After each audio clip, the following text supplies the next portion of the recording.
Okay, so here we go. Mel's helping me out with this one, I guess. She's decided to stay here. Let's see how long she can do that. She might need to get kicked out. This section, we actually are going to do some problems out of Mr. Honig's book, as you can see right here. It's his totally legit book that he wrote, and so we're just going to use it. Oh, she doesn't like teacher voice.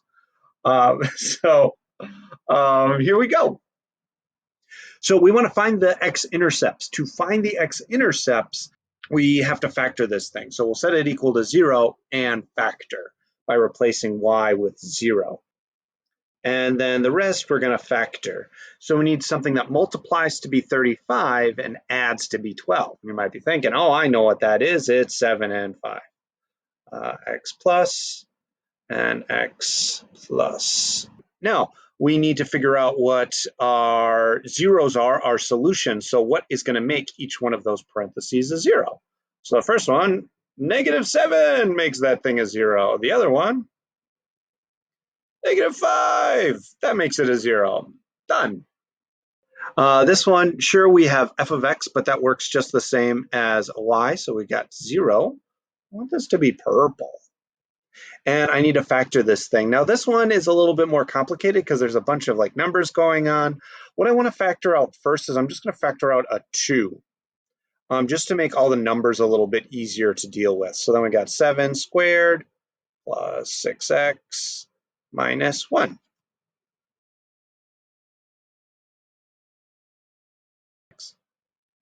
Now we want the things that make those two parentheses equal to 0. The first one's easy, x equals -1, done. The second one's a little trickier. You have to add a 1 to both sides and then divide by 7. So x equals 1/7. Final one, set this thing equal to 0. And we've got a factor. Now this is my favorite type of factoring. This is a difference of squares. We've got two things with a subtraction in the middle. So they're going to be identical. So we got x and x. We've got two things that multiply to be 81 is 9 and 9. One of them is going to be positive, one of them is going to be negative. That is a hideous 9.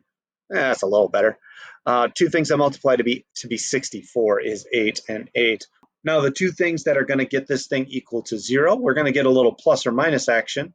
We would subtract or add 9 to both sides and then divide by 8. So x is positive or negative 9/8.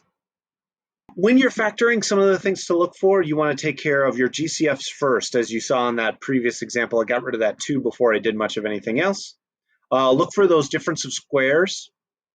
Some are difference of cubes is something that we kind of skipped over, but you do want to make sure you know how to do those. Those are listed right down here. So if you have a sum of cubes, you always get like a term that looks like the same thing, positive, positive, negative, negative. And then you end up with a trinomial on the end.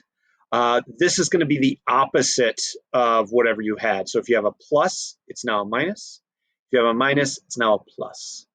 Square the thingies and then multiply the two terms together. Next, we're going to do a little bit more practice with greatest common factor. You might have seen this big note up here. It's got a y prime. Y prime, that little tick mark on the top of it. Y prime is something that we're going to be doing a lot. If you've ever heard of derivatives, we represent them a lot of the times with this y prime idea. More about derivatives when we get into the proper calculus material. This is just review. What we're going to do is we're going to factor out that y prime as if it were a GCF, as if it were a z or something. I checked the 18 and the 14. 2 is our only common factor. We're going to factor out a 2. In terms of w, the smaller exponent is cubed. With the y's, the smaller exponent is 1, and we do have that y prime. So we can factor it out. They both have a y prime, so we're going to take it from both of them. So we get 9w to the 5th divided by w cubed gets us w squared, and a y minus 7.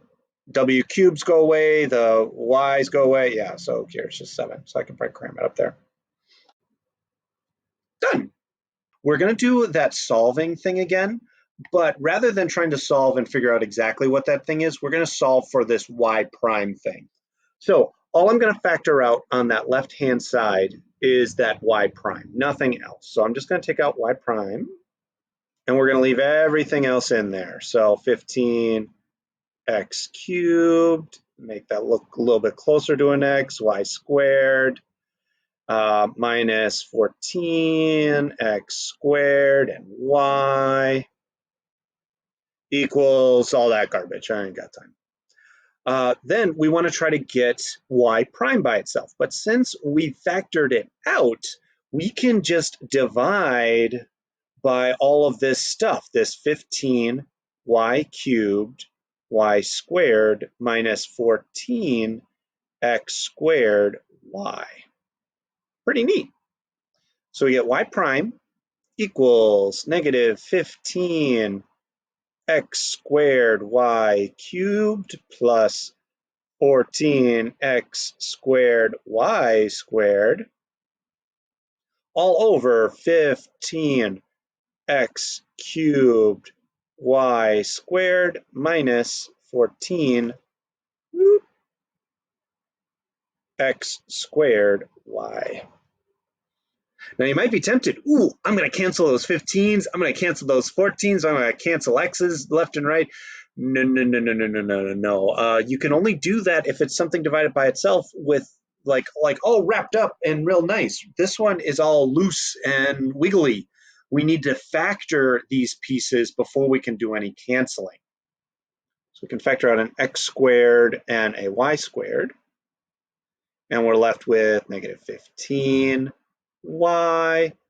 plus 14.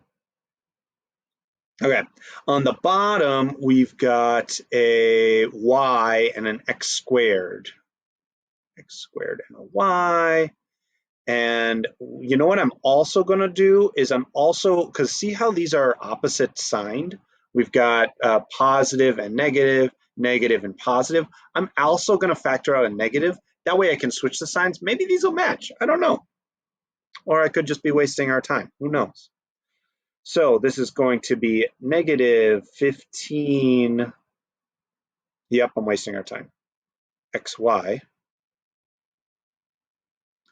And then the other one is plus 14. So in terms of what we can cancel these two x's, those are gone. We can cancel this y and that squared, but that parentheses, it's just a little bit, oh geez, that x, unless I missed something somewhere, yeah, just that x is just ruining our day. Oh well. So y prime, oh, what are we doing here? Y prime equals y times negative 15 y plus 14 over, let's see, negative 15y plus 14.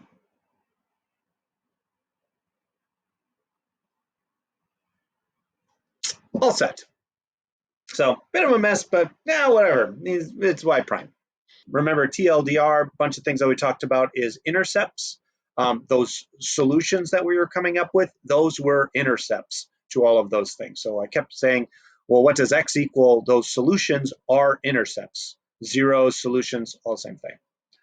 Your steps for factoring are factor out your GCF, difference of squares, and then just factor as two binomials. So thanks for watching. Bye-bye.